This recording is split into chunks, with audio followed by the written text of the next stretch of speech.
예, 성도 여러분, 영광이라고 하면 무엇이 떠오르십니까?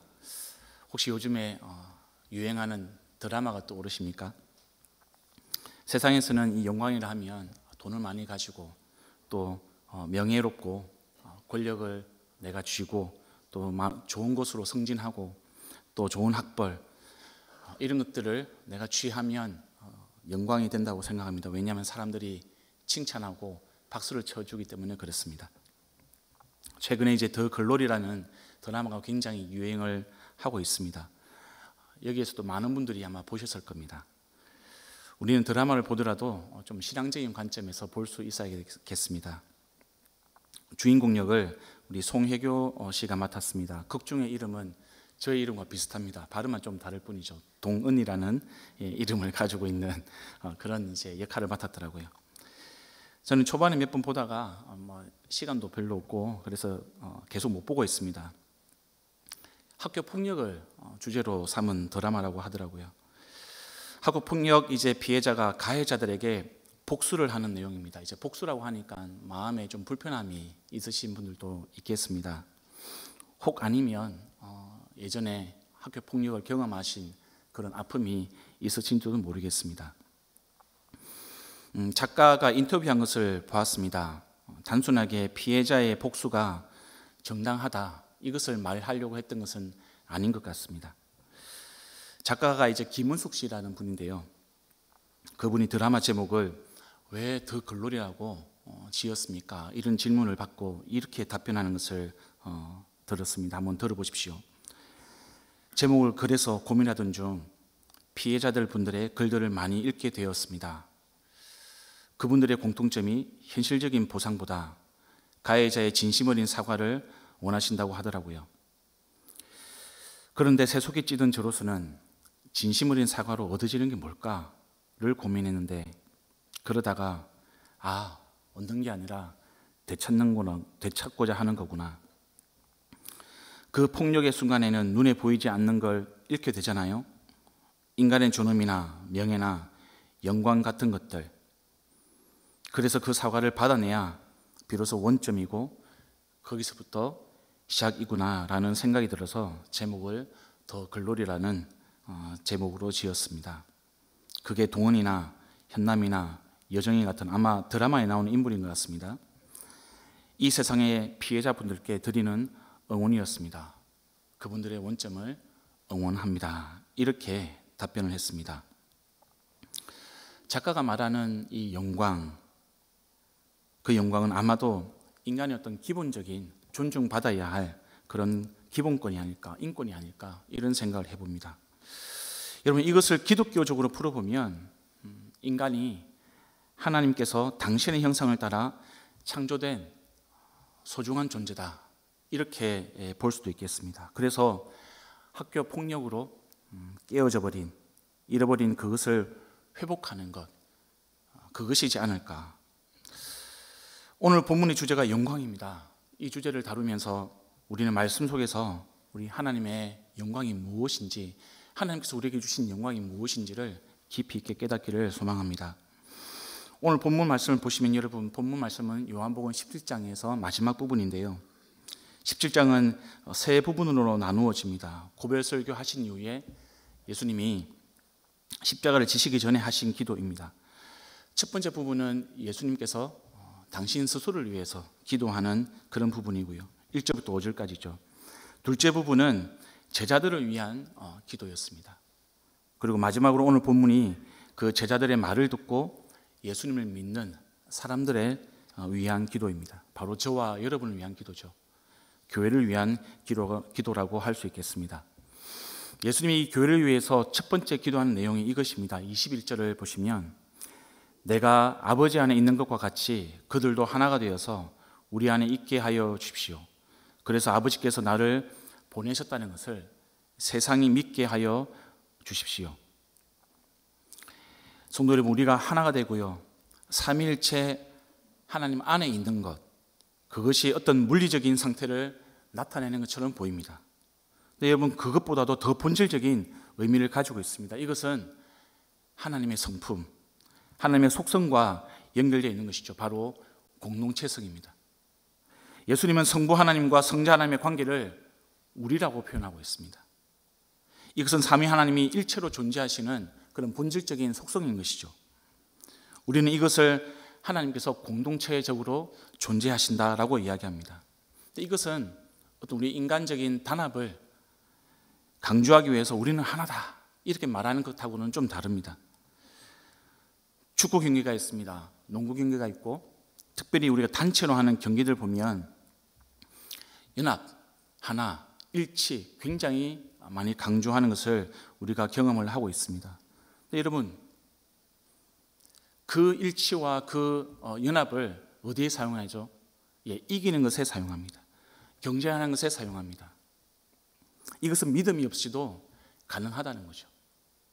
사람들이 이야기하는 단합, 사람들이 이야기하는 연합, 그것을 통하여서 뭔가 더 큰 파워를 이루어내고 내가 원하는 것을, 우리가 원하는 것을 쟁취하기 위한 것, 그것은 하나님께서 말씀하시는 연합과는 결이 다른 것이죠. 성부와 성자와 성령 세 분은 독립적인 그런 신격을 가지고 있습니다. 그런데 또 신기하게도 완전한 일체라고 말씀을 하십니다. 이게 이해가 되십니까? 이것은 우리 인간의 이성적인 영역에 속해 있는 것이 아닙니다. 믿음의 영역이죠. 아니, 어떻게 이것이 가능한 것인가? 가능합니다. 왜냐하면 하나님은 신이시기 때문에 그렇습니다. 바로 하나님이 하나님이시기 때문에 가능한 것이죠. 우리가 이룰 수 없지만, 우리 인간의 머리로는 도저히 이해할 수 없는 것이지만 하나님은 그렇게 존재하는 분이신 거죠. 이성의 영역이 아니라 과학의 영역이 아니라 믿음의 영역입니다. 그렇기 때문에 우리가 지금 내가 아버지 안에 있는 것, 아버지께서 나를 보내셨다라고 믿게 하여 주십시오. 예수님께서 계속해서 반복해서 말씀하시는 겁니다. 100% 이런 하나님의 공동체성이 우리 안에 거하는가? 우리 안에 존재하는가? 네, 우리는 우리의 죄성 때문에 이런 공동체성을 100% 이룰 수는 없습니다. 그러나 맛보아 알 수는 있습니다. 이것을 이루어가는 과정 가운데 있습니다. 이 공동체성에 가장 가까운 것이 아마도 가족 공동체라고 할 수 있겠습니다. 그래서 여러분, 교회도 가족 같은 공동체, 이걸 강조하는 거죠. 목장도 우리 가족 같은 목장, 그걸 강조하는 겁니다. 그런 분위기가 중요한 것입니다. 그러면서 22절에 예수님은 아버지께서 내게 주신 영광을 그들에게 주었다라고 이야기하십니다. 여러분, 여기서 두 가지가 중요합니다. 하나는 그 영광이 무엇이냐는 것이고요. 또 하나는 그 영광의 시점이 언제냐는 겁니다. 언제 주시냐는 겁니다. 예수님이 말씀하신 영광, 그 영광은 예수님이 하늘 영광 버리고 이 땅에 오셨다, 그때의 영광과 좀 더 결이 다릅니다. 의미가 좀 다른 것이죠. 본문에서는 인간이 죄 때문에 잃어버린 그 영광, 우리가 하나님의 속성, 그 영광의 속성을 잃어버린 것들을 다시 찾는 것을 의미하는 것입니다. 예수님은 아버지께서 나에게 주신 영광이라고 그렇게 표현하고 있습니다. 이 영광을 알려면 우리는 예수님의 자신을 위해서 기도했던 그 내용을 다시 봐야 되는 것이죠. 여러분, 17장 1절에 보시면 아버지의 아들을 영광되게 하셔서 아들이 아버지께 영광을 돌리게 해달라고 말씀을 하십니다. 또 4절에 나는 아버지께서 내게 하라고 맡기신 일을 완성하여 땅에서 아버지께 영광을 돌렸습니다라고 이야기하고 있습니다. 5절에도 창세전에 아버지와 함께 누리던 그 영광으로 나를 아버지 앞에서 영광되게 하여 달라, 예수님이 이렇게 기도를 하고 있습니다. 하늘 영광 버리고 오신 예수님이 아이러니하게도 영광을 구하고 있는 것입니다. 이 영광은 여러분, 예수님이 성부 하나님이 맡기신 일을 완성할 때 나타난다라고 기록을 하고 있습니다. 성부 하나님이 맡기신 일이 2절과 3절에 나옵니다. 바로 예수님이 주신 모든 사람에게 영생을 주는 것, 모든 사람에게 영생을 주는 것, 지금 그것이 예수님의 영광이라는 것이죠. 영혼 구원하는 것, 그것이 예수님은 영광이라고 말씀을 하고 있는 겁니다.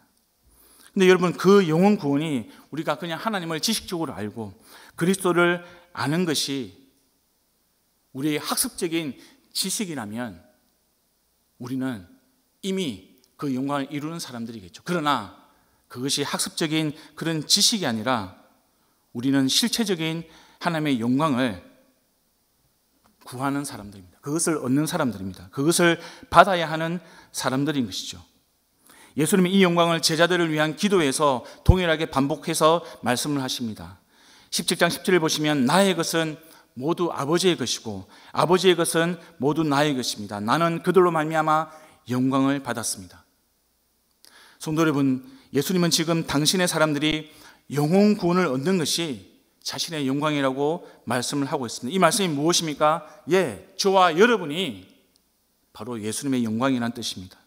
그리고 저와 여러분이 참 하나님을 알고 예수님을 아는 것, 그리스도를 아는 것, 그것이 예수님의 영광이라고 말씀하고 있는 것이죠. 아니 목사님, 저 같은 사람이, 저같이 부족한 사람이 뭘 그렇게, 아니요, 그렇지 않습니다. 여러분, 우리 예수님은 저와 여러분같이 부족하고 연약하고 죄 때문에 날마다 넘어지는 그런 사람이라 할지라도 예수님께서 그런 자를 통하여 영혼 구원한다는 것, 그것이 예수님의 영광 삼으시고 예수님의 영광이라고 지금 고백을 하고 계시는 것이죠. 성도 여러분, 우리가 예수님의 영광과 우리의 영광이 다르겠습니까? 아니요, 그렇지 않습니다. 예수님의 영광이 우리의 영광입니다. 저와 여러분의 영광도 예수님의 영광과 동일합니다. 지난 한 주간 우리가 추구하며 살아왔던 그 모든 것, 그것이 우리의 영광이 아니라, 우리가 매일매일 먹고 살아가는 우리의 일용할 양식, 그것이 영광이 아니라 우리의 영광은요, 우리의 영혼이 구원받고 우리가 하나님과 예수 그리스도를 아는 것, 그것이 바로 예수님께서 지금 말씀하시는 영광이라는 것을 기억해 주시기를 부탁드리겠습니다. 그래서 여러분, 우리가 하루아침에 쫄딱 망하고요, 그냥 내가 쓸 돈이 한 푼도 없어지고, 내가 질병에 걸려서 오늘 당장 내가 죽는다 할지라도 내가 걸었던 모든 희망과 기대가 물거품처럼 사라지는 상황이 된다 할지라도 우리의 영광이 무엇인지 그것이 흔들리면 안 되는 겁니다. 우리는 믿음이 흔들려서는 안 됩니다.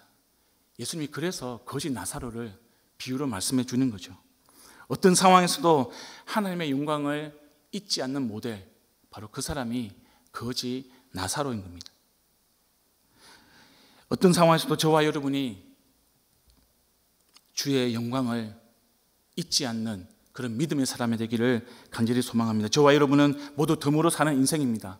우리는 죄로 죽을 수밖에 없는 존재였지만 예수님께서 그 잃어버린 영광을 회복시켜 주셨습니다. 그 영광의 삶을 우리가 믿음으로 살아가는 저와 여러분 되기를, 우리 교회 공동체가 되기를 우리 주님의 이름으로 축복합니다.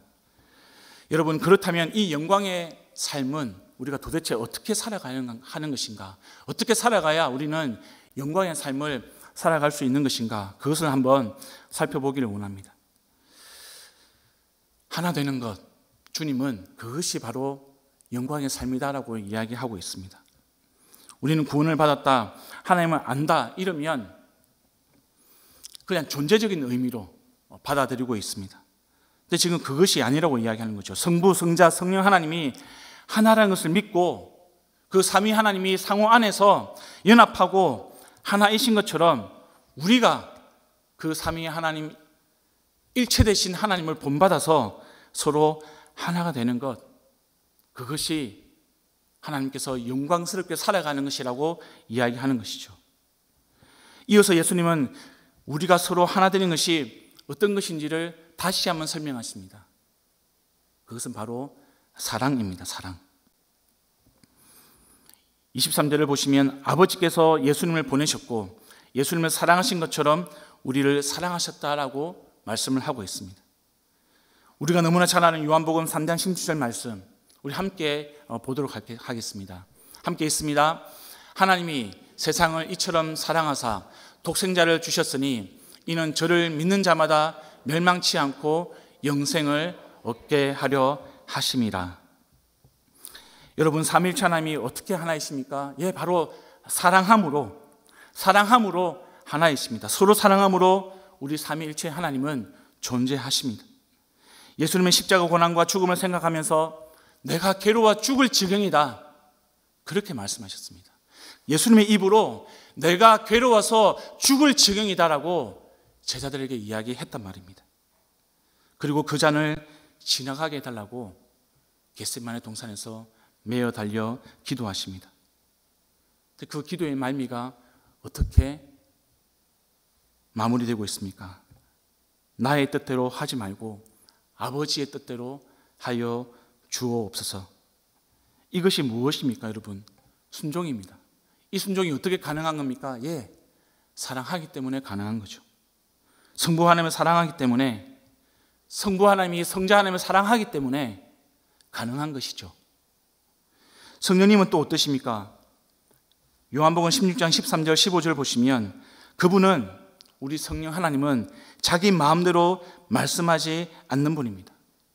듣는 것만 일러주시고요, 예수님의 것을 받아서 우리들에게 알려주시는 분이라고 이야기를 하고 있습니다. 이것이 어떻게 가능합니까? 바로 사랑의 순종인 것이죠.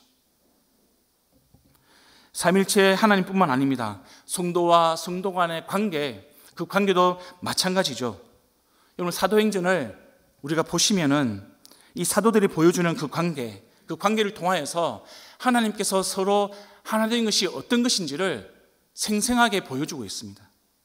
바나바와 바울이 있습니다.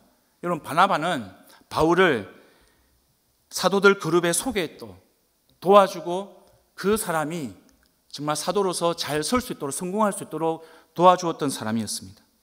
모든 사람들이 처음에는 이 바울을 꺼려했습니다. 왜냐하면 유대인들을 잡아서 처형하는 사람이었기 때문에.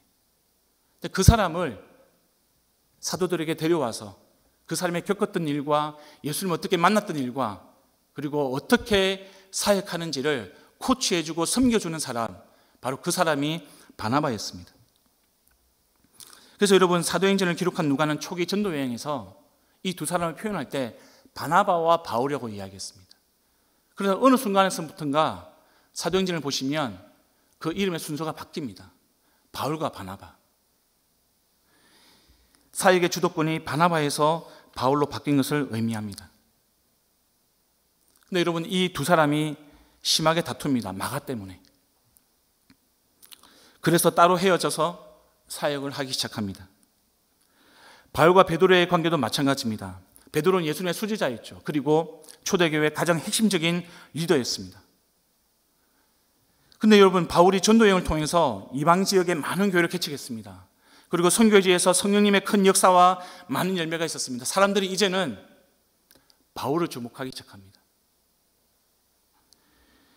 사람들이 주목하는 사역자로 성장하는 바울을 보는 베드로의 마음이 어땠을까? 그리고 그 두 사람은 성격도 별로 맞지 않았던 것 같아요. 이 베드로와 바울이 또한 심하게 다툽니다. 우리는 여기까지 잘 알고 있습니다. 그래서 그래, 서로 마음이 안 맞으면 사역자들끼리 서로 헤어져서 그냥 각자 독립적으로 사역해도 되는 거구나. 굳이 마음 안 맞는데 서로 마음 맞춰가면서 독립할 필요가 없는 거구나. 그냥 각자 알아서 사역하면 되는 거구나. 이것으로 끝을 냅니다. 이렇게 생각하는 경향이 굉장히 많습니다. 여러분, 큰일 날 소리입니다. 정말 큰일 날 소리입니다. 성경은 그렇게 마무리를 짓지 않고 있습니다. 성도 여러분, 바울과 바나바가 어느 시점인가 화해를 합니다. 심하게 다퉜던 사람, 서로 헤어져서 각자가 사역했던 그 두 사람이 다시금 동역관계를 이룹니다. 그리고 전도여행을 같이 떠납니다. 바울과 마가는 어땠습니까? 바울은 마가를 인간 취급 안 했습니다. 그냥 전도여행 갔다가 무슨 이유였는지 그냥 돌아서 가버렸기 때문에 인간 취급을 안 했습니다. 그것 때문에 바나바와 바나바가 서로 싸웠던 거죠. 근데 여러분, 바울의 마지막 끝까지 했던 사람이 바로 마가였습니다. 옥중에서 옥바라지했던 그 사람이 바로 마가였습니다. 그러니까 마가와 바울이 화해했던 거죠. 품었던 거죠. 섬겼던 거죠. 바울과 베드로도 마찬가지였습니다, 여러분. 심하게 다투었습니다. 맞지 않았습니다. 그런데 화해를 했습니다. 그리고 베드로는 바울을 우리의 사랑하는 형제 바울이라고 이야기합니다. 여러분, 어떻게 이런 일이 가능합니까? 어떻게 이런 일이 가능하냐고요? 바로 사랑이죠. 바로 사랑. 본문 26절입니다.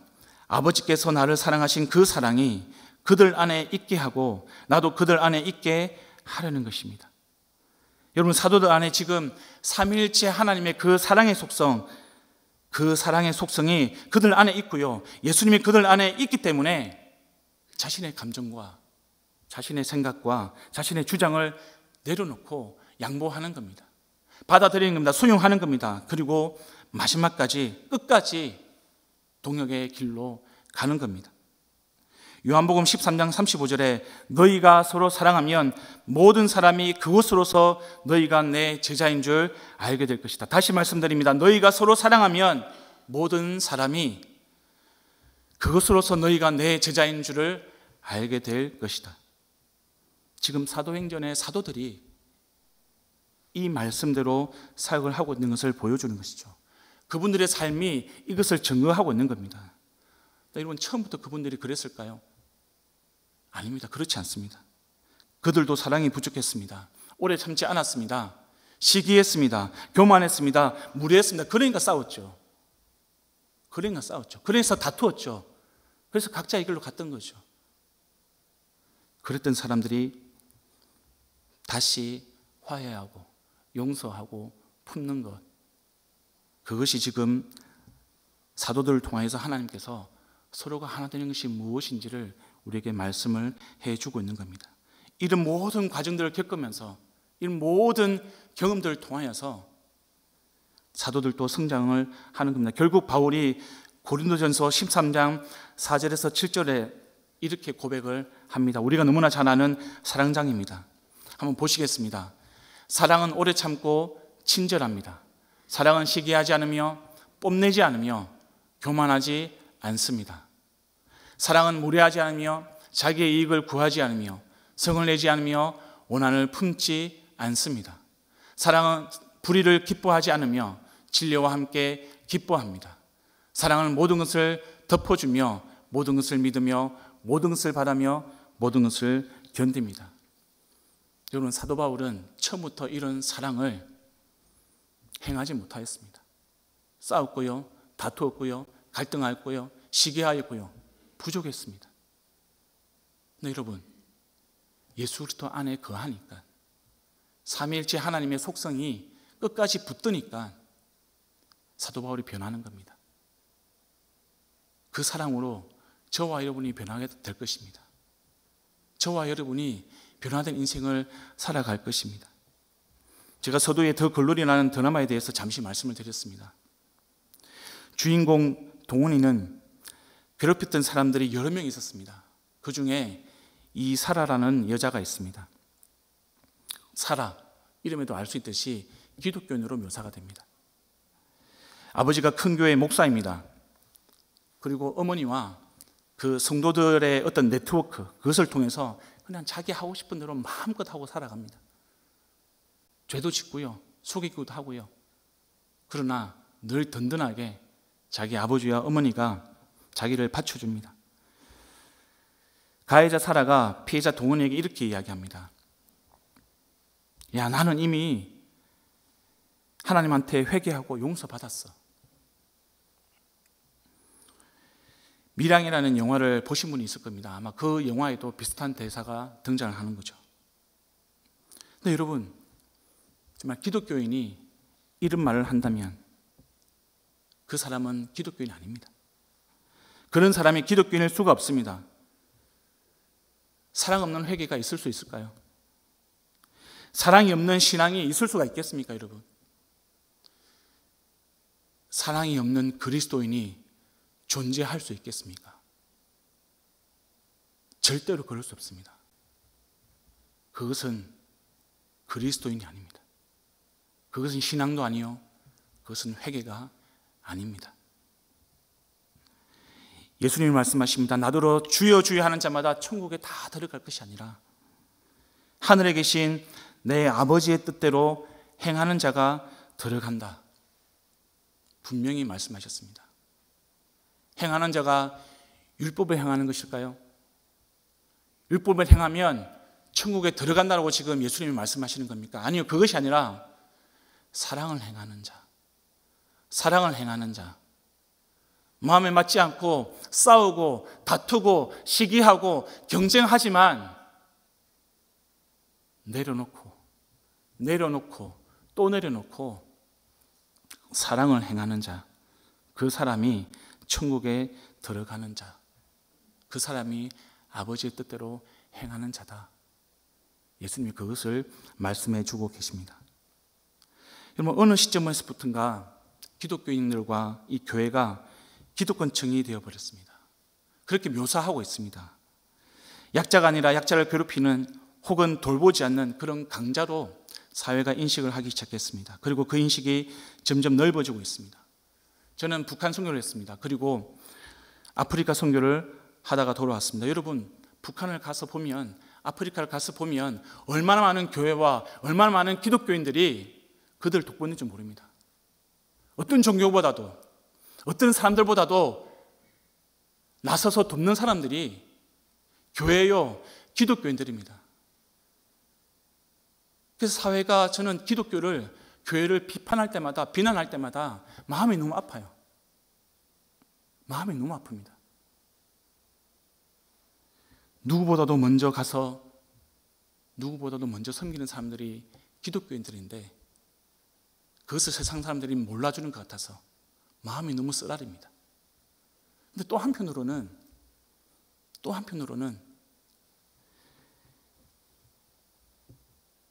교회가 많이 빈질되었다는 것도 부인할 수가 없습니다. 여러분, 우리 국회의원들 중에 기독교인이 125명입니다. 125명. 300명이 정원이거든요. 그 중에 125명이 기독교인 크리스찬이라는 그런 국회의원들입니다. 근데 여야를 막론하고 우리의 정치 상황을 보면 참 답답함이 앞서는 것이 어쩔 수가 없는 그런 현실이라는 것을 누구보다도 저와 여러분이 잘 알고 있습니다. 사랑하는 성도 여러분, 주여 주여 하는 자마다 천국에 들어가는 것이 아니라 아버지의 뜻대로 행하는 자, 사랑하는 사람, 그것을 통해서 하나 되는 사람, 그 사람이 천국에 간다는 것을 우리가 고백하고 우리의 믿음이 되기를 간절히 소망합니다. 우리의 가족들이 서로 사랑하기를, 우리의 목장 식구들이 서로 사랑하기를, 그리고 우리가 서로 하나 되기를 우리 주님의 이름으로 축복합니다. 이것이 예수님의 영광을 세상에 보여주는 길이라고 우리 주님은 말씀을 하고 있습니다. 여러분, 마지막으로 예수님은 이 영광을 우리에게 언제 주셨는가? 결론부터 말하면 여러분, 이미 주셨다라고 이야기하는 거죠. 이미 주셨다. 언제부터요? 네, 창세 전부터 주신 것이다라고 이야기하고 있습니다. 17장 5절입니다. 창세 전에 내가 아버지와 함께 누리던 그 영광으로 나를 아버지 앞에서 영광되게 하여 주십시오. 예수님은 창세 전부터 성부 하나님과 함께 영광을 누렸습니다. 예수님은 당신의 영광을 가지고요, 우리들에게 이 영광을 줄까 말까 밀당하고 그런 분이 아니십니다. 이미 주셨습니다. 창세 전에 저는 없었는데 어떻게 받았습니까? 약속으로 주신 거죠. 자기 백성들을 위하여서 십자가의 고난과 죽으심으로 그 약속을 지키신 겁니다. 그래서 여러분, 우리는 마음의 문을 열면, 영접만 하면 우리는 그 영광을 바로 누릴 수 있습니다. 그런데도 우리는 마치 영광을 받지 못한 사람들처럼 말하거나 행동하는 우리의 모습을 보게 됩니다. 여러분, 예수님이 이미 주셨습니다. 그 영광을 이미 주셨습니다. 이미 주신 영광으로 저와 여러분이 살아가고 있습니다. 그리고 지금 이 순간에도 성령 하나님께서 주시고 계십니다. 지금 이 순간에도 우리를 사랑하시고 우리와 함께 하시기 때문에 우리가 그 사랑으로, 그 영광으로 살아갈 수가 있는 것이죠. 여러분, 우리가 오늘 단기봉사 영상을 보았습니다. 우리가 단기봉사를 가는 이유가 무엇입니까? 우리가 시간 들여서, 돈 들여서, 에너지 들여서 단기봉사를 왜 가는 걸까요? 네, 예수님의 영광 때문에 그렇습니다. 예수님께서 우리에게 영광을 주신 것처럼 우리가 그 영광을 주기 위해서 가는 것이죠. 삼위일체 하나님은 당신의 영광을 혼자 누리는 분이 아니십니다. 그 영광을 공유하고 그 영광을 나누어 주기 위해서 누구를 통해서? 우리를 통해서 우리와 함께 나누기 위해서 우리를 창조하신 것이죠. 비록 우리가 죄 때문에 그 영광을 잃어버렸지만, 상실하였지만 하나님은 거기서 멈추지 않으시고 저와 여러분 가운데 다시금 그 영광을 회복하길 원하십니다. 그것이 하나님의 뜻입니다. 그것이 하나님의 계획이요 하나님의 목적입니다. 그래서 여러분, 그냥 나 혼자 구원받는 것만으로 끝나는 것이 아닙니다. 우리의 신앙은 그것에서 멈춰지는 것이 아닙니다. 기억해 주시길 부탁드리겠습니다. 나만 영광받고 끝나는 인생, 그것이 하나님께서 우리에게 주신 그리스도인의 영광이 아닙니다. 그리스도인의 영광은 하나님의 영광을 가지고 나누는 사람입니다. 하나님의 영광을 세상 가운데 비추는 사람입니다. 영광을 상실한 영혼들에게 찾아가서 그 영광이 무엇인지, 그 영광이 어떤 것인지, 그 영광의 삶을 어떻게 살아야 하는지를 나누는 사람, 보여주는 사람, 함께 그 삶을 살아가는 사람, 바로 그 사람이 그리스도인입니다. 주의 뜻을 따라서 우리가 가는 겁니다. 가든지 보내든지 그것이 우리가 단기 봉사를 통하여서 하나님의 영광을 이루기 위해서 가는 목적이라는 것을 꼭 기억해 주시기를 부탁드리겠습니다. 여러분, 4년 만에 단기 봉사를 갑니다. 동참해 주시기를 부탁드립니다. 가든지 보내든지 어떤 방식으로든 우리가 주의 영광을 나누고 공유하고 세상 가운데 비추는 그 길 가운데 함께 해주시기를 부탁을 드립니다. 아울러서 여러분, 저와 여러분이 세워진 삶의 현장이 있습니다. 그 삶의 현장 가운데 모든 사람에게 영생을 주시길 원하시는 그 예수님의 영광, 그 영광을 충만하게 나누어 주시기를 부탁드립니다. 그리고 그 사명을 저와 여러분이 하루만 감당하는 것이 아니라 매 순간순간 우리가 어느 곳에 있든지 어떤 상황에 있든지 주의 영광을 우리가 나누고 공유하고 그것을 통해서 우리 하나님의 영광이 이 세상 가운데 충만하게 이루어진 것들을 눈으로 목도하고 경험하고 증거할 수 있는 저와 여러분 되기를 우리 주님의 이름으로 축원드립니다.